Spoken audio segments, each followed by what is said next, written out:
Senator from Charleston, Mr. Thurmond. Thank you, Mr. President. I told the senator from Darlington I had worked on this speech a little bit, and I'd gotten about the fifth or sixth time through, and I finally had stopped crying every time I gave it, and darn if he didn't set me right off to start with.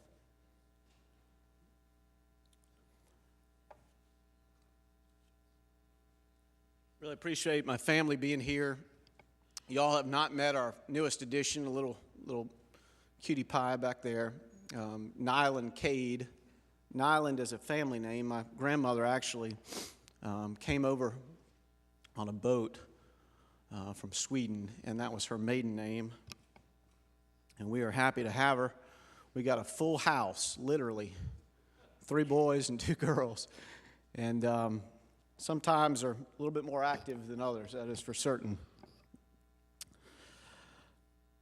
I wrote this speech, again, trying to really make a difference to you as you listen, and it is a process to try to kind of match or even come close to some of the wonderful speeches that have been made here. Senator Campson just gave one not too long ago about Amazing Grace, and certainly remember the speech from Senator Pinckney, comments that you just made, Senator from Darlington. Very, very much appreciate it.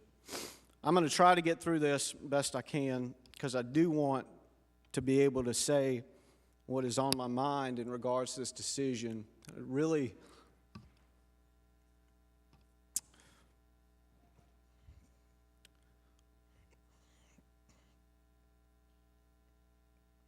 would like my children to be able to hear my thoughts and feelings about this stuff. So if we can get some order over there, that'd be wonderful.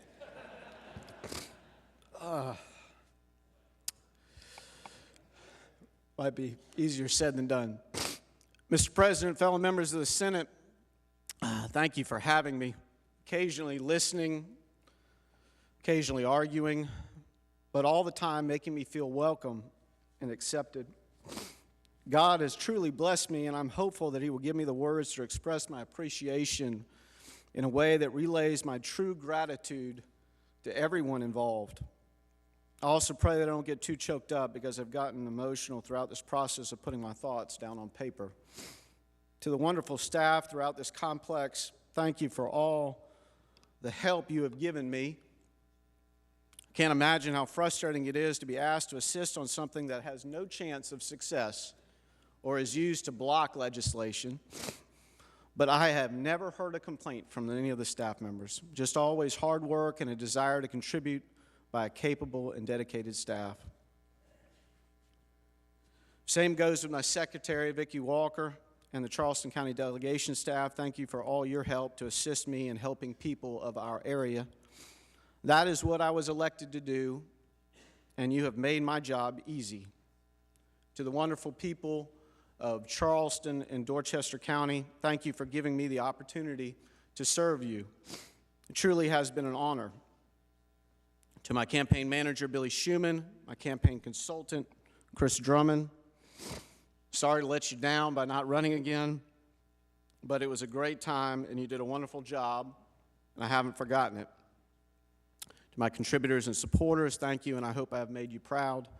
To my brother Strom, sister Julie, and mother, thank you for your steadfast support.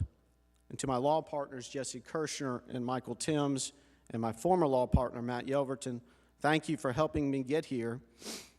And more importantly, thank you for your assistance to allow me to continue to make a living while serving in this body. I believe we as a body have made progress, but there is certainly more that needs to be done. On a personal level, I have made a ripple in the pond, not a splash, but I'm grateful to have had the opportunity to have jumped in. I hope my ripple will have a lasting effect on this state. I love South Carolina and the people who make it so special. I firmly believe that our best days are yet to come. The state of South Carolina has excellent leadership in these chambers. There have been a few members that I have developed a closer personal relationship with, and I just want to take a second and acknowledge them. Chip Campson has been a good friend, despite often making me feel a little bit inadequate when it comes to history, the Constitution, and basically anything to do with fishing and hunting. Senator Campson, thank you for mentoring and your guidance over the last 4 years. And most importantly, thank you for challenging me to think on the issues that we have discussed. I have listened to you, and I do appreciate you. Senator Ross Turner, what a fun time we have had back there over the last 2 years. Thank you for bringing humor into our discussions. Your disposition and kind nature have been such a refreshing part of the process for me. I came in with a few longtime friends, Senator Young and Senator Corson. Thank you for all your guidance and unwavering supportive friendship. To the leaders of this body, Peeler, Leatherman, Martin, thank you for giving me a chance to lead. I know you didn't have to, especially only being a freshman. Finally, my sweet mate, Senator Malloy, certainly greatly appreciate your comments. You have been a true friend. I'm going to miss our many talks on issues, but more importantly, on life.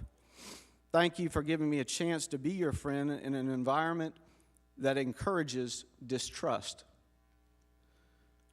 I am very appreciative of the opportunity to have served my community of Charleston and Dorchester County.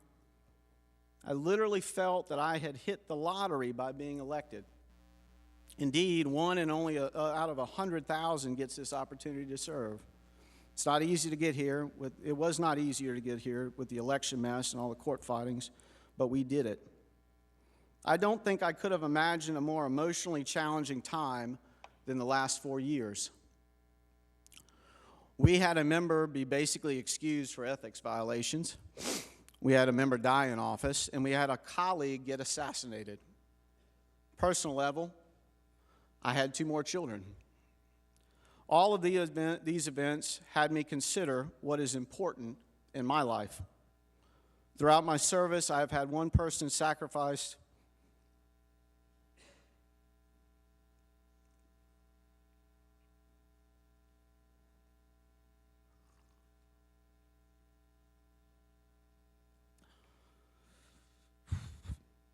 more than any other,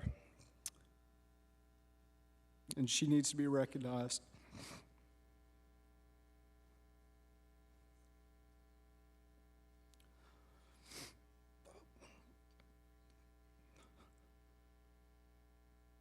My wife, Katie, has given up so much for me to serve, and it is only fitting as an acknowledgement of her sacrifice that I too make a sacrifice. She has embraced the role of a mother despite having many dreams and goals of furthering her own career.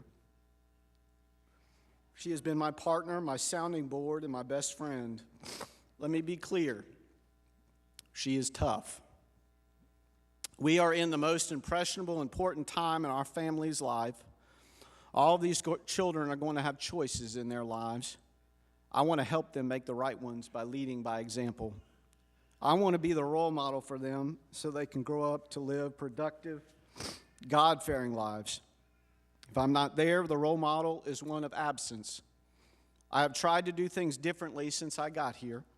I knew that ethics reform would be difficult, but there is nothing difficult about you making your own personal reform. I took the door off my office in order to make people think about the purpose of our offices. I didn't accept a license plate in order to hopefully have others think about the appearance of a license plate. I haven't accepted a single gift or drink or dinner over the last 2 years to show that they are not necessary, but also to not only be right, but to appear right. I have never simply gotten along to get along. I'm comfortable in who I am and what I stand for. I don't want to just say it. I want to live it every day and every minute. We have plenty of role models out there that let our children down or that lead them to harmful things. I have embraced the role of being a role model, much like my father was a role model to so many, including myself. He was a man of character, hard work, and integrity. He set the groundwork for me as a man, as a citizen, and as a public servant. And I intend to do the same for my children. I want to leave you on a note that hopefully will have you continue to think about the importance of family in your life and the role you play. We can't get we can't get back the days, the months, or years that we miss. We never know when our day is done, when our time is to go and to meet our Maker. Certainly the events of the last year are proof of that. Senator Campson mentioned his appreciation and background of Amazing Grace the other day. So I figured I would do a little background into a song that has always touched me. The song was written in 1974 by Harry Chapin. The song's lyrics begin as a poem written by Harry's wife, a woman named Sandra. The poem itself was inspired by an awkward relationship between her first husband and his father, who was a politician who served as Brooklyn Borough's president. For some reason, it didn't surprise me that politics were in some way involved.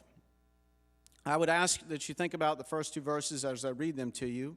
Of this body, all but one is a mother or a father. The song, which was originally a poem, goes as follows.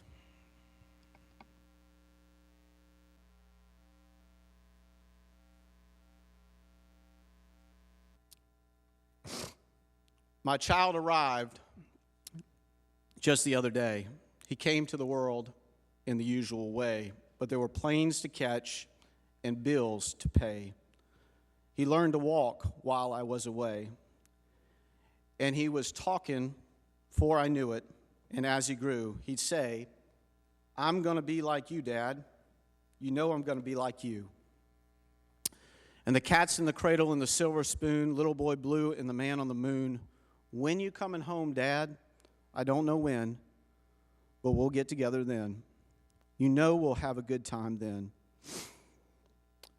My son turned 10 just the other day. He said, "Thanks for the ball, Dad. Come on, let's play. Can you teach me to throw?" I said, "Not today. I got a lot to do." He said, "That's okay." And he walked away, but his smile never dimmed, and he said, "I'm going to be like him." Yep, you know I'm going to be like him. And the cat's in the cradle and the silver spoon, little boy blue and the man on the moon. When you coming home, Dad? I don't know when, but we'll get together then. You know we'll have a good time then. Katie, Thad, Fletch, Hollis, Ren, and Cade, I'm coming home. Thank you, Mr. President.